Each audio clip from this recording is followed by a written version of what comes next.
Dear students, today we will start bryophyta. बेटा, हम लोगों ने प्लांट किंगडम में एल्गी के बारे में अभी तक पढ़ा और एल्गी की जो क्लासेस हैं अलग अलग, जैसे क्लोरोफाइसी, फियोफाइसी, रोडोफाइसी, इसके सभी के कैरेक्टर्स देखा, पिगमेंट देखा और डायग्राम को देखा। प्लांट किंगडम में अगला है bryophyta. The term bryophyta was proposed by Robert Brown. The study of bryophyta is known as bryology. Hedwig is considered to be the father of bryology, but according to some scientists, it is believed that Cavers is the father of bryology. The father of Indian bryology is Professor Shivram Kashyap. The general characteristic features of bryophytes. Bryophytes are the first land animal.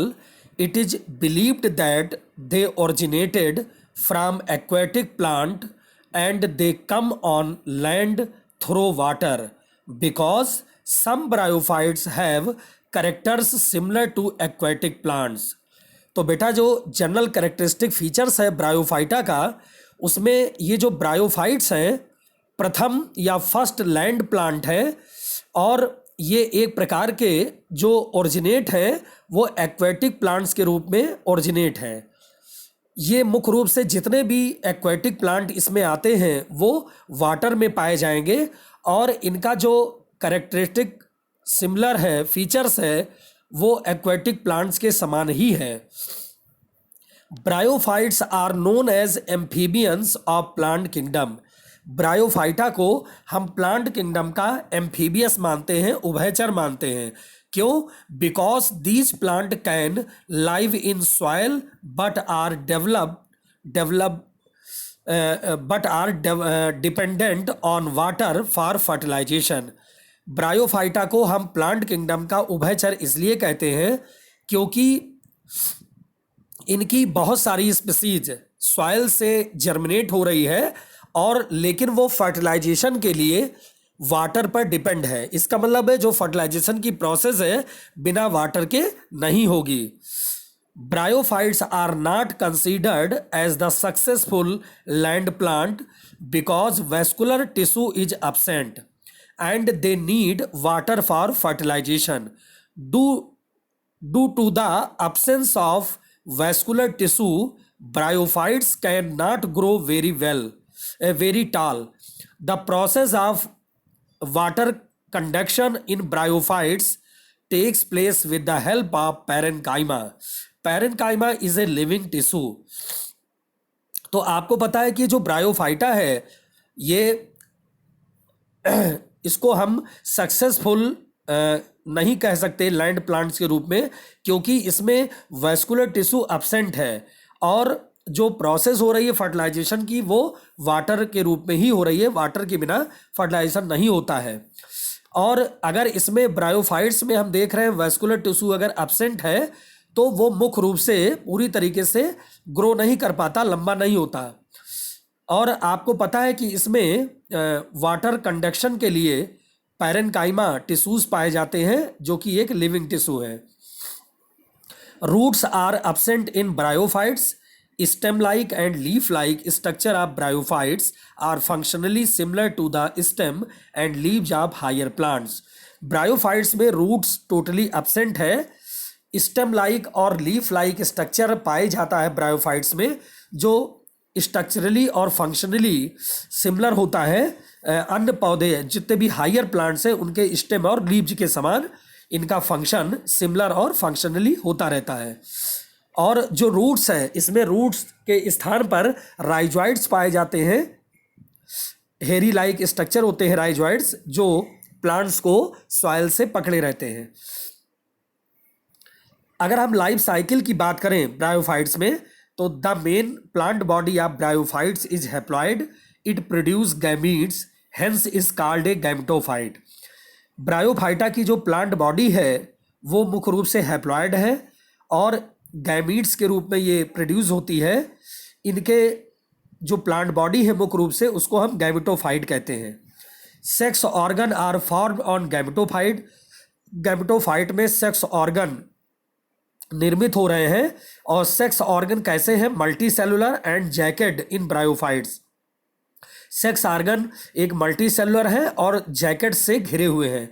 Male sex organ के रूप में एंथ्रेडियम और female sex organ के रूप में archegonium पाए जाते हैं।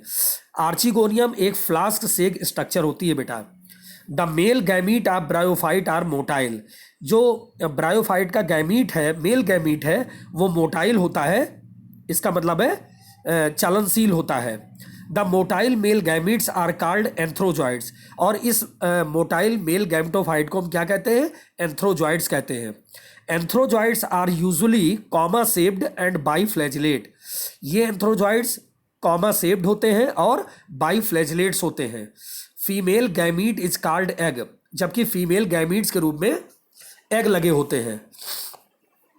In bryophyta fertilization is performed by zooidogamy, that is male gametes swims into water to reaches the female gametes and fertilize it.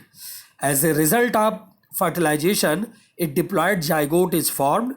Zygote does not undergo reduction division. This zygote initiates the sporophytic generation. Sporophytic generation is a diploid stage. आपको पता है कि fertilisation के बाद diploid zygote का निर्माण होता है, और इस जाइगोट में जो निर्माण होगा इसमें रिडक्शन डिवीज़न या मियोटिक डिवीज़न नहीं होता। ये जाइगोट तुरंत ही स्पोरोफिटिक जनरेशन शुरू कर देता है, और स्पोरोफिटिक जनरेशन एक डिप्लॉयड स्टेज होती है। Zygote form embryo and then sporophytes by mitosis. Zygote embryo का निर्माण करता है और माइटोसिस के द्वारा स्पोरोफाइट अवस्था को जन्म देता है। और इस स्पोरोफाइट अवस्था को हम क्या बोलते हैं? स्पोरोंगियम बोलते हैं। Some of cells present in capsule of sporophyte. Sporophyte के कैप्सूल में बहुत सारी सेल्स उपस्थित होती हैं। Function as spore mother cell, जो स्पोर मदर सेल के कार्य के समान होती हैं। Now meiosis takes place in spore mother cell, result of its haploid spores are formed. इसका मतलब है जो स्पोर मदर सेल है उसमें हैप्लॉइड स्पोर्स डेवलप होना शुरू होते हैं। The germination of spore is direct और indirect in liverworts and hornworts. The germination of spore is direct, that is each spore forms a gametophyte after germination, that is each spore forms are thallus. But the germination of spores in mosses is indirect. In mosses, a multicellular filament is formed after the germination of spores. This filament is known as protonema. Now buds are formed on protonema. Each bud develops and form a gametophyte plant. Indirect germination is best for survival.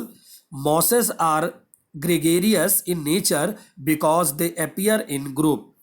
तो आपको ये पता है कि ये life cycle of bryophytes, कैसे bryophyta की life cycle है, ये हमने आपको दूसरे नंबर वाले पेज पे एक डायग्राम दिया है, लाइफ साइकिल दी है ब्रायोफाइट की, उसको भी आप ड्रा करेंगे। और आपको हम बता दें कि जो ब्रायोफाइटा है इसके भी आगे चल के 3 क्लासेस डिवाइड हैं।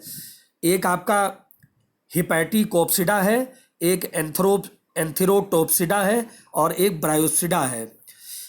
हिपैटोकोप्सिडा में लिवर वर्ड्स आते हैं जिनमें मुख्य रूप से रिक्सिया, मार्केसिया ये सब रखी गई है।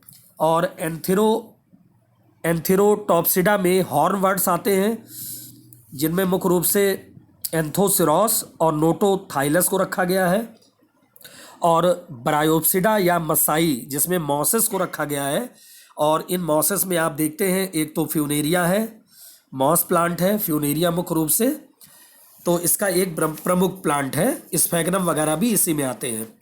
तो ये हमने आपको ब्रायोफाइटा के जनरल कैरेक्टर्स बताए, और इसके लाइफ साइकिल में कौन कौन से मेल और फीमेल सेक्स ऑर्गन होते हैं, कैसे लाइफ साइकिल चलती है, जाइगोट कैसे बनता है, आगे गैमेटोफाइट से स्पोरोफाइट अवस्था कैसे बनती है, ये बेटा हमने डिस्कस किया।